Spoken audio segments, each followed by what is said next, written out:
Hey guys, what is going on? Hasero back here, and today I'm releasing my first Witcher video. Making Witcher videos is actually my main reason why I started up my YouTube channel, but you know, other games get in the way.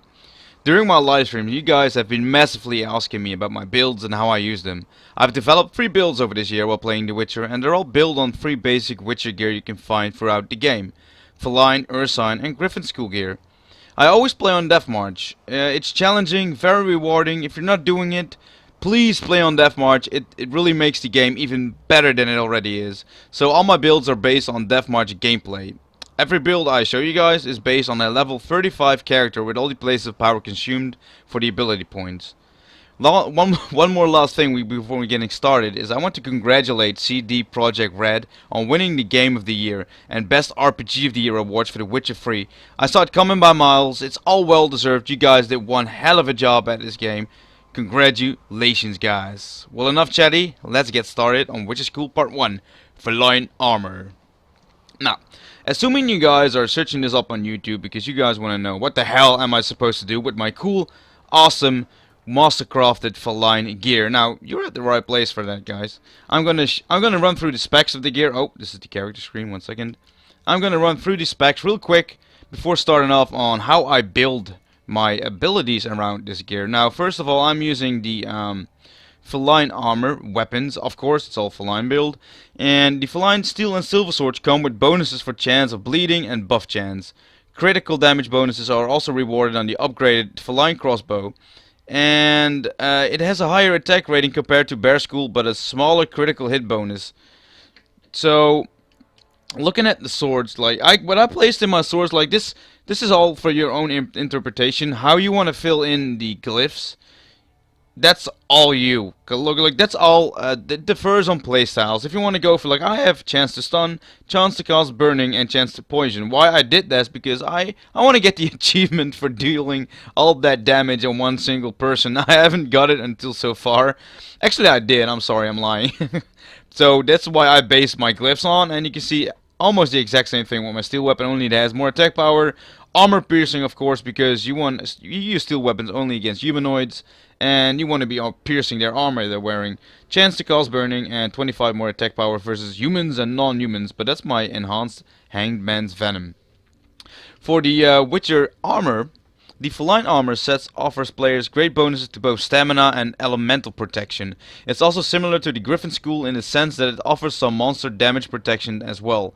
As the name suggests, this armor is for a versatile and quick player who likes to combine signs with melee combat. Casting signs drains your stamina bar, but with feline armor you'll have a stamina bonus giving you the option to cast spells in quicker succession. There are also other skills which consume stamina, including the Great Whirl attack, which I will be using as well. And using Cat School armor will allow you to use this attack more often because you'll get more stamina regeneration. Okay, so also for potions and bombs, this is also for your own interpretation. I always like using the Superior Swallow for the regen in combat, Thunderbolt or Tawny Owl for extra attack damage, and Tawny Owl for more stamina regeneration. But then again, we do not really need stamina regenerations. Okay. For bombs, exactly the same. Like I like using a Northern Wind. Like it gives you the opportunity to flee in sticky situations, freeze your foes. You can choose to kill them, or you can go for a run. It's just how you like it. On Death March, this is more like my getaway bomb than a engaging bomb.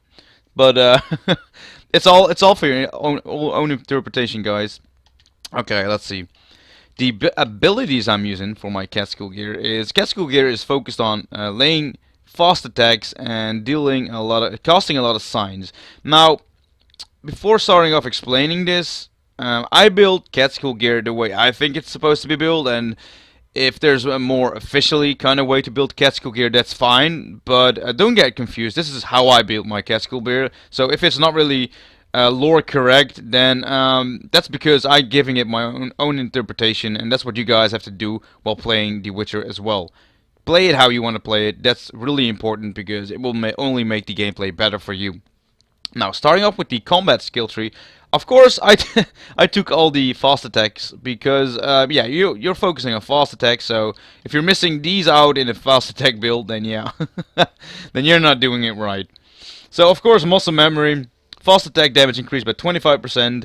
Precise blows, increased chance of landing a fast attack critical hit by 10%, and fast attack critical hit damage by 75%.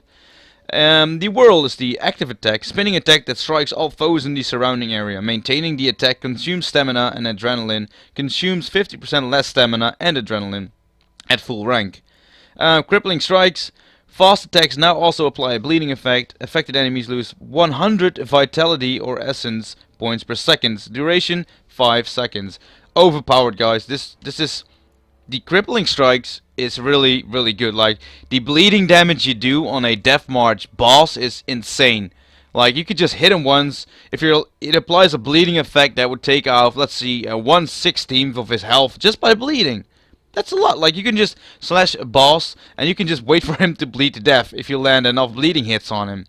It's really overpowered, but you'll get it later in your gear, in your build. I mean, I'm sorry. But of course you need to unlock some more points in the skill tree if you want to unlock all of these fast attacks. So yeah, you could go for more strong attacks, you could go for arrow deflections, or you could go for marksmanship. It's all how you want to do it. But I've kind of experienced in my own way that the battle trance is the best way to go, because on this build you're gonna also rely on adrenaline points and stamina, and battle trance will allow you to maintain them for as long as possible and will give you an early advantage in every fight. And that's because when you take resolve, adrenaline points lost upon taking damage is lowered by 100%. This means that if you get hit and you build up all those adrenaline points, you will not lose them. And that's perfect. That's what we need.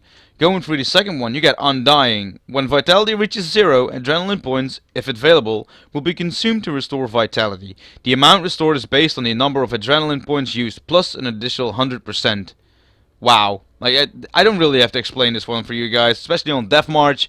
This is gonna save you so many times when you're not paying attention, and you get distracted quite a lot while playing The Witcher 3. The last one you only need is Raise of Focus. Instantly gain 1 adrenaline point when entering combat. The adrenaline points generated by sword blows are increased by 25%. Very good. Now, you could say if you got more points, because it's all based on the level 35 characters with Place of Power. I have to spend my ability points wisely. So I did not go for this one because I wanted to get more signs up and running. And I also wanted to get one of the most valuable abilities you need in this build. I'm going to skip right to that one. We're going to skip the signs for now, and we're going to go to general.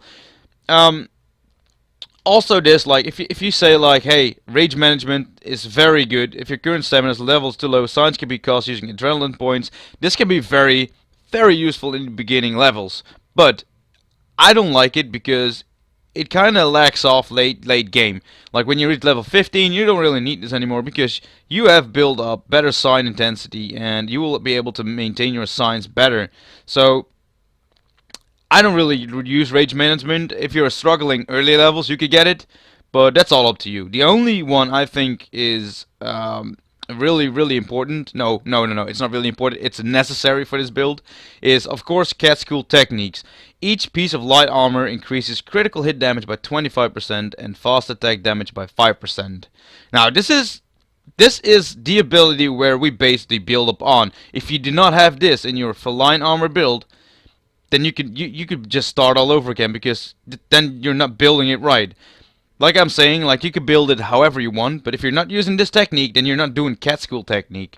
So make sure to get this one early on, as soon as you get your Feline armor on level 14. So you can save this one up for level 14. So invest in signs before you get your armor. But as soon as you get your Feline armor, go for this ability. It's gonna make your gameplay so much stronger, so much better. So do not forget about this one. This one is the important thing in our build.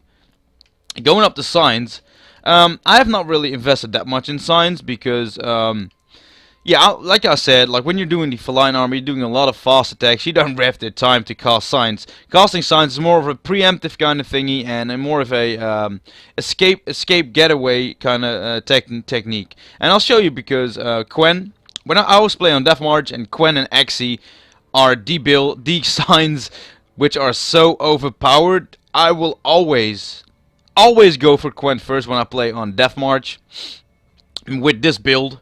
And this is because Quenn's shield pushes down opponents and deals damage when it breaks with a chance for knockdown. This can be really helpful, especially when fully leveled. The knockdown chance is pretty high, I think 60%. So it can save you a lot when you're maintaining that shield, and it can serve as a getaway.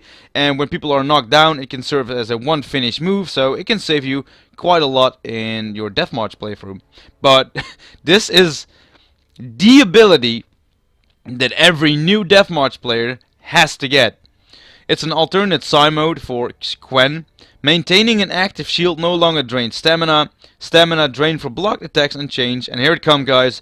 Damage absorbed by the shield restores players' vitality. Now, fully leveled up, this allows you to cast a shield around you, which you can maintain without draining any stamina.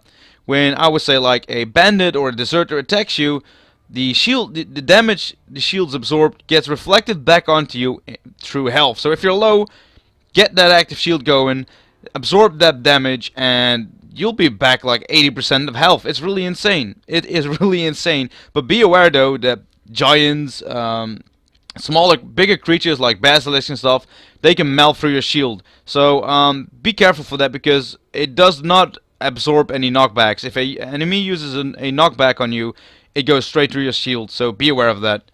The second ability, which is it has saved me so many times.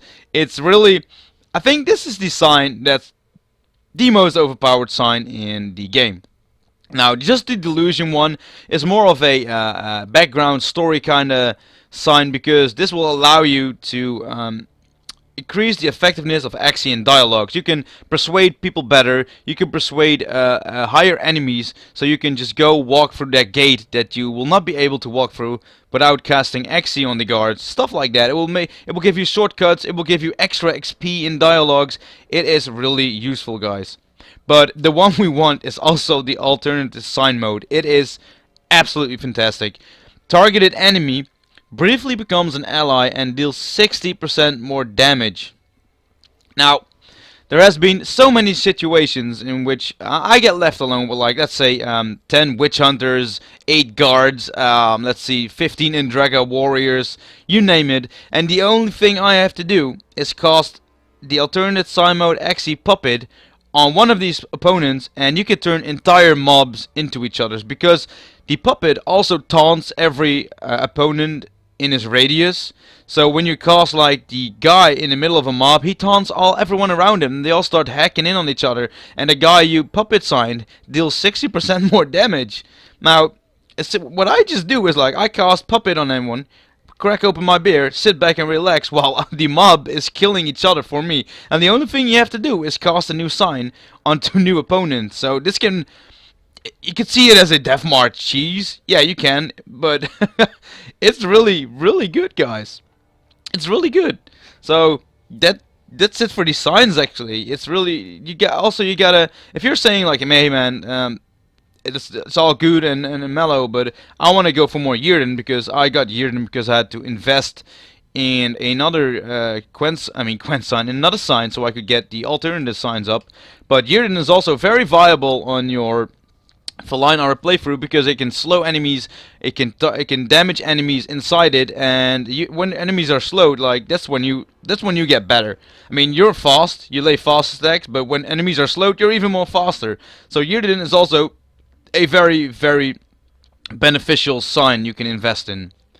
Now that's it for the signs. As you can see here, I'm running the red mutagens and the blue mutagens, of course, for the signs. This is really straightforward, guys. Always pair up a blue mutagen with blue abilities, a red one with the red abilities, and of course green with green. But green are not really useful at the moment, because we're not using any green skill abilities. Now, a lot of you guys are saying, hey man, where do I get red mutagens? Because red mutagens, I don't know why, but they're very, very, very rare. So I got one greater red mutagen at the moment, and just a normal one. But what I do is I go all the way over here. This includes you having the Heart of Stones DLC. You go all the way back to Novigrad, and you go over here. This is the new DLC area added by Heart of Stones. And over here, no, a bit further, there you go. Over here, there's some kind of wildlands with a lot of spiders, level 35 neckers, and I've seen them drop red mutagens quite a lot. So go check out, prowl this area for red mutagens, slack up some people, some animals for some XP as well, and get those red mutagens flowing. Now, for combat itself, it's really straightforward, guys. Like, just hack and slash, try to avoid a lot, try to avoid and roll. I could recommend you not to roll. If you're pressing B, is mostly 90% of the time pressing B is enough to dodge a humanoid's attack. I see a lot of you guys rolling around. That's very fun. Gymnastics is good for your health, but no need while in combat. You want to strike your opponent down as fast as possible. So just try dodging with B. Learn how to dodge with B, and you'll see that it works way better than rolling around. Now, I hope I could have informed you guys on the build I've made. If you got any suggestions or you guys want to discuss it, please do it in the comments. That will be really good. It will be really fun to discuss this with you guys. It was a live commentary video, so I'm hoping it all went good. You guys were able to understand me very good because I'm not a native English speaker, but I'm trying my best. You got suggestions on that, please let me know. I hope you guys enjoyed it. And we'll see you guys later on the next part where I will be handling through my bear school techniques. That's a video that will be released in 1 or 2 weeks from now, so keep an eye out on that. Thank you guys for staying tuned. Hasero out. Hey guys, did you like the video? Make sure to subscribe to my channel, that would really help me out a lot. Also, if you're interested, check out my other social media platforms. I live stream on Twitch, and I Twitter a lot on Twitter. Stay classy guys, Hasero out.